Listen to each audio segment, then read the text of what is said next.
نحمده ونصلي على رسوله الكريم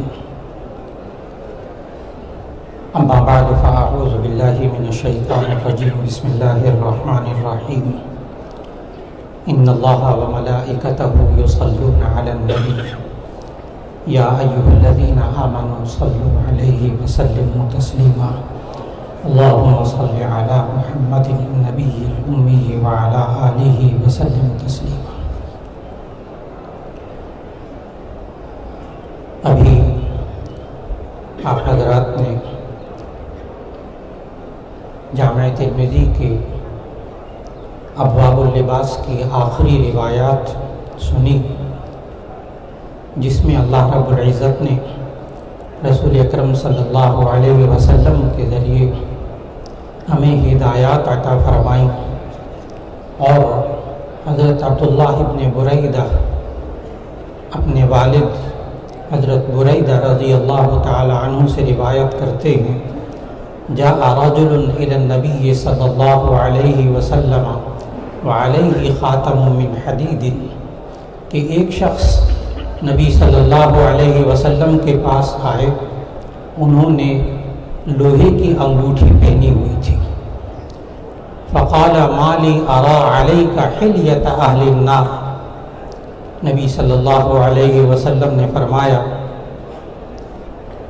میں تمہارے اوپر جہنم والوں کا زیور دیکھ رہا ہوں،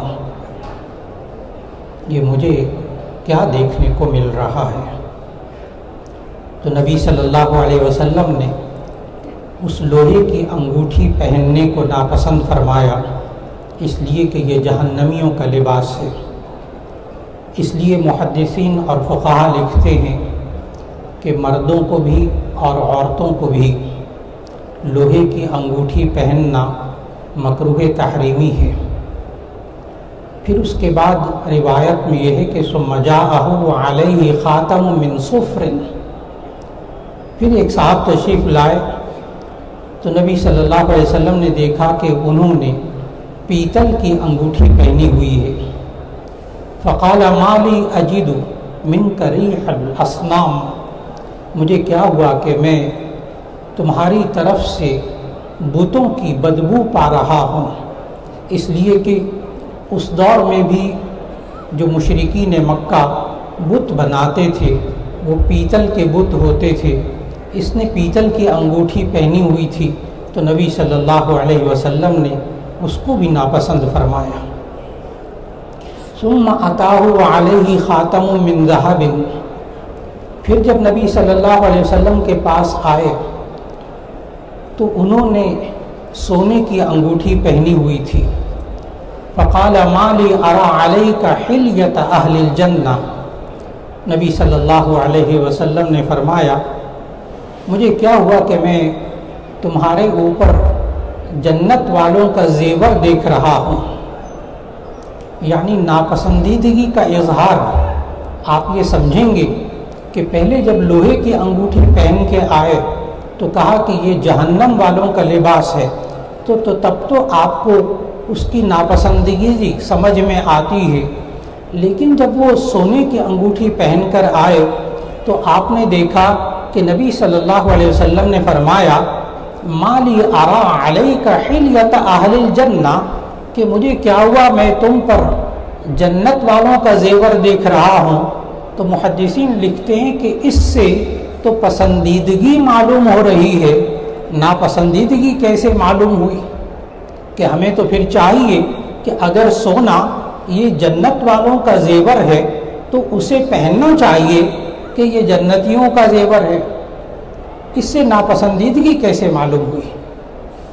اس کے لیے محدثین نے فرمایا کہ اس کے ساتھ ایک اور ارشاد نبوی کو جوڑیں گے تو تب آپ کو اس کی ناپسندیدگی سمجھ میں آئے گی کہ نبی صلی اللہ علیہ وسلم کے پاس جب ایک صاحب سونے کی انگوٹھی پہن کر آئے، ایک مرد، تو نبی صلی اللہ علیہ وسلم نے فرمایا یہ تمہارے لیے جنت میں ہے اور دنیا میں یہ کافروں کے لیے ہے.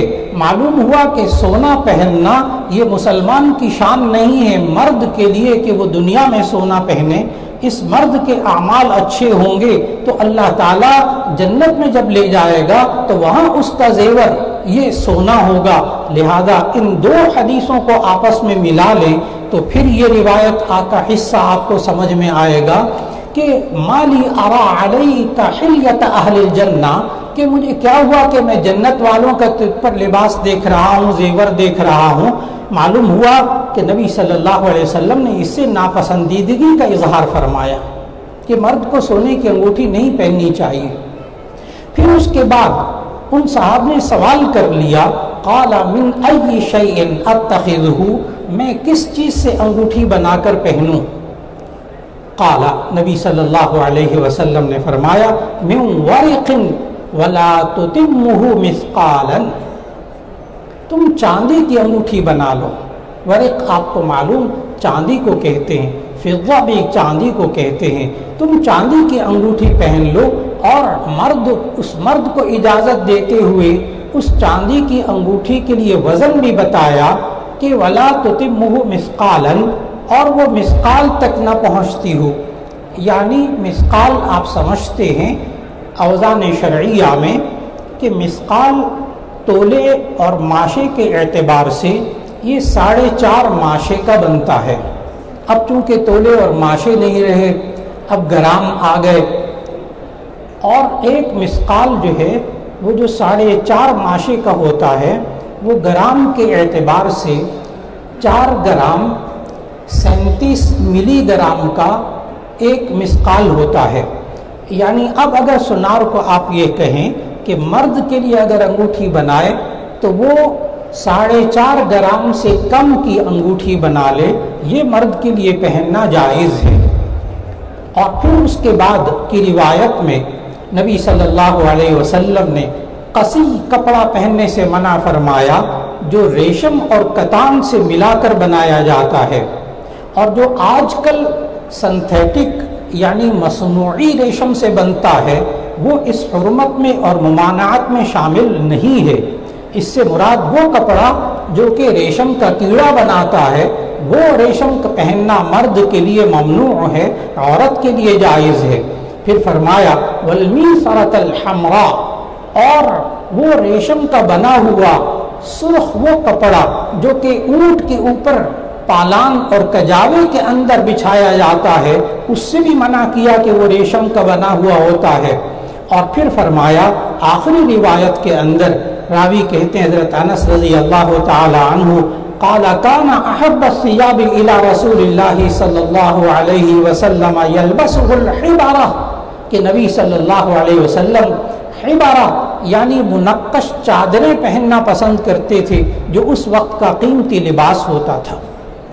اللہ رب العزت نے ہمیں قرآن مجید کے اندر لباس کا ادب سکھایا اور لباس کی تعریف بھی سکھائی۔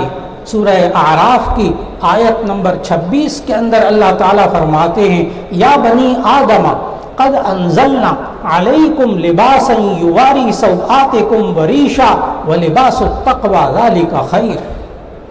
اے بنی آدم، ہم نے تمہیں لباس عطا فرمایا، اس لباس کا بنیادی مقصد یہ ہے کہ یواری سوآتکم، وہ تمہاری سطروں کو ڈھانپے۔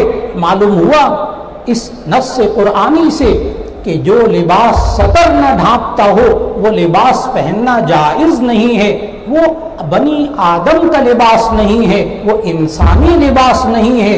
انسانی لباس وہ ہوتا ہے جو انسان کے بدن کو ڈھانپتا ہے۔ اور پھر اس کے بعد اللہ تعالیٰ نے ہمیں یہ نصیحت فرمائی کہ وَلِبَاسُ التَّقْوَى ذَلِكَ خَيْرٌ، کہ تقوی کا لباس وہ بہتر ہے۔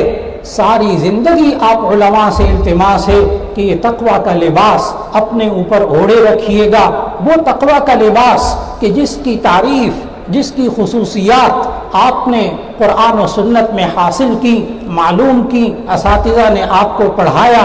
اللہ رب العزت ہمیں بھی اور آپ کو بھی ساری زندگی تقوی کا لباس پہننے کی توفیق عطا فرمائے۔ وآخر دعوانا ان الحمد للہ رب العالمین۔ بارک اللہ، شکر اللہ،